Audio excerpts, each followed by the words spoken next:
I've been thinking about issues surrounding the presence of retired clergy in a particular parish. Um,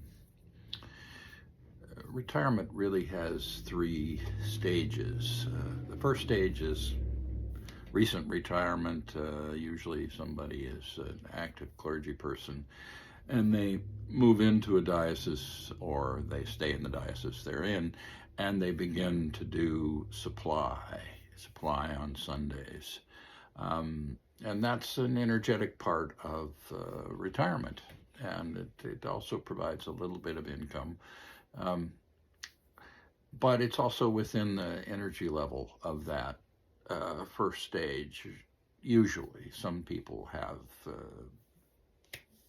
obviously have disease or disability that enters in quickly, and so they can't do that.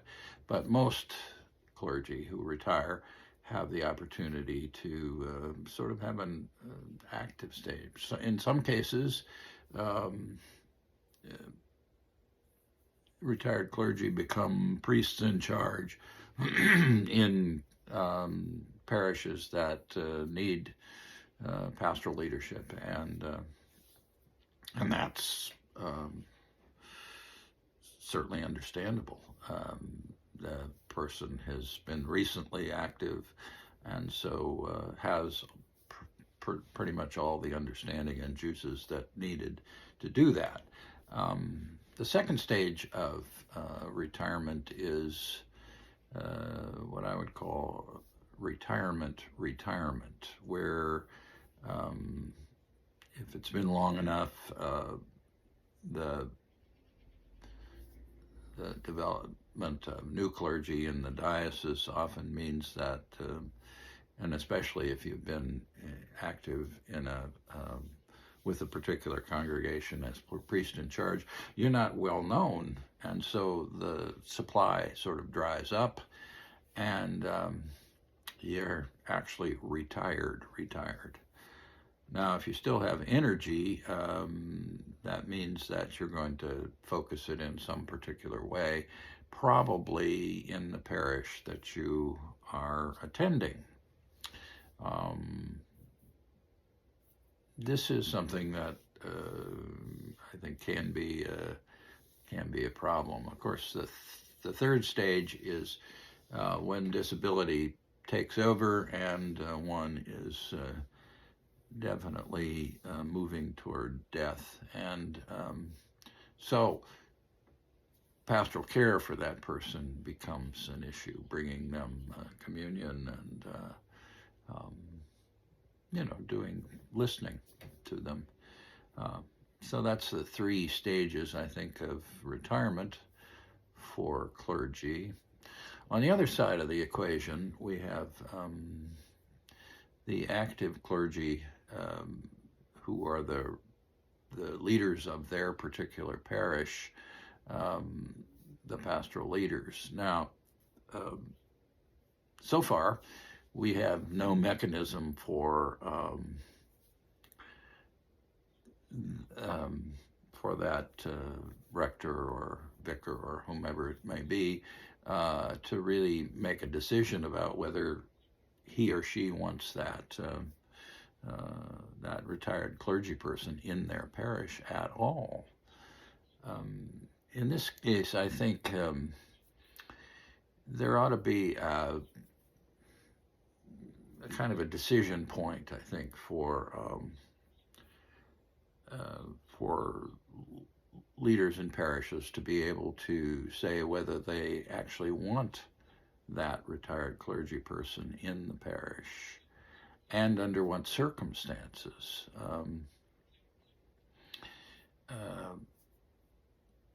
Most retired clergy know kind of where the levers are in the parish, and most active leaders are, many of them, mid-career, and they see other clergy as competitors. So there's definitely a little bit of friction there, at least something that ought to be acknowledged. what I mean by that is that we we have a system with deacons where the parish leader, rector, vicar, whomever, priest in charge, has the option of accepting a deacon into the parish or not.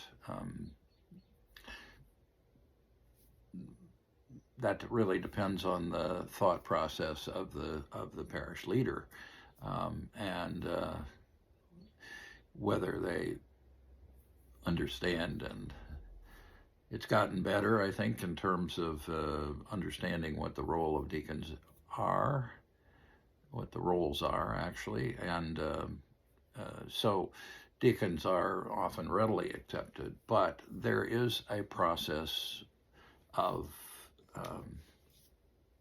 diocese offering and the parish leadership accepting. I'm thinking that that same thing might need to exist for retired clergy too.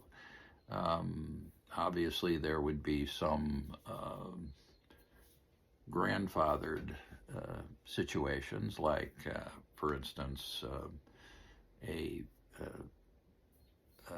hospital chaplain might have been part of a particular congregation for most of his or her adult life, and so making a decision about whether that person can stay or not is kind of absurd because they're already a part of that community.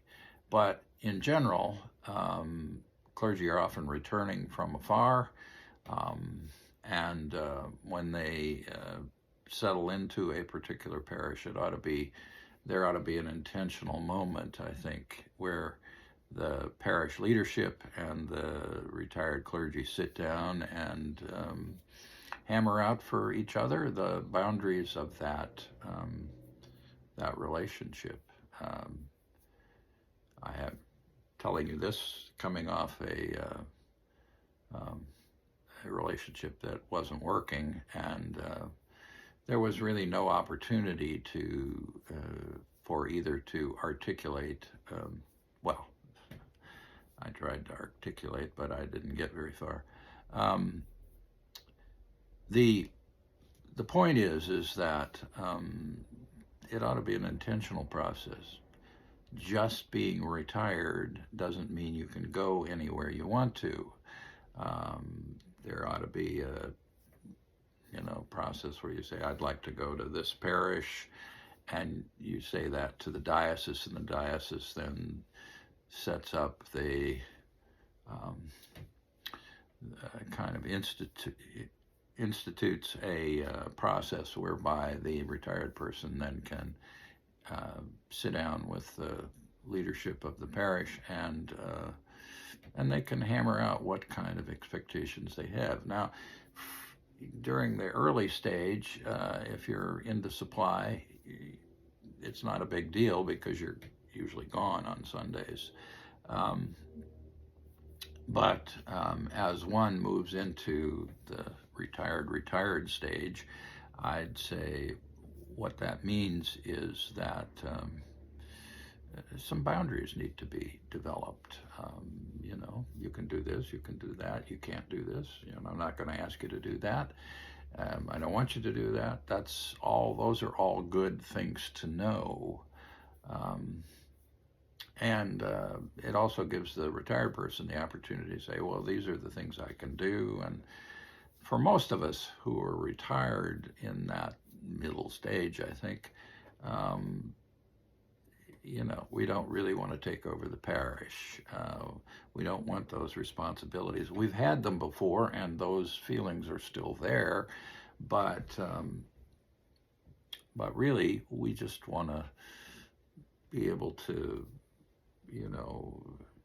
be part of the worship life once in a while, maybe do a Eucharist or preach once in a while, and perhaps if we're education oriented, to do some educational pieces. Now, this can be handled probably by in the past, it's always been handled on a informal basis, but I think maybe making it formal would be helpful, just because it raises the issues that the retired clergy person needs to think about, but also what the leadership of the active parish need to think about as well. Some parishes, they have retired clergy, but they do absolutely nothing, and they are not invited to do anything. And it's probably made clear to them through, nonverbal means, probably, because the church, Lord knows, we don't talk about stuff that we should very often. Anyway, it's my suggestion that the diocese have a sort of formal set of guidelines, and when a retired clergy person wants to be involved in a particular parish, especially when they've arrived at the second stage of retirement, that ought to be clear to all the parties involved. And I think that the pastoral leadership should probably have the right to say, well, I don't want that person. Just like we say with the deacon, I don't think that deacon really belongs here. It just makes for a better opportunity. Well, that's my thinking at the moment, and I offer it to the church. Anyway, blessings to you. Take care.